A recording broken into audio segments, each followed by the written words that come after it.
কি হবে মিথ্যে মাটির প্রদীপ জ্বালিয়ে, যদি হৃদয়টাই থাকে তামাশাময়?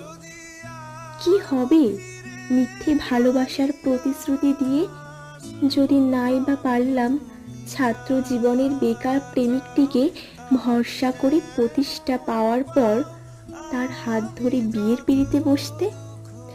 আসলে আমরা প্রতিযোগিতায় নেমেছি, একে অন্যের দুর্বলতায় কাদা ছোড়াছুড়ির প্রতিযোগিতা, আর স্রোতের অনুকূলে গা ভাসানোর প্রতিযোগিতা।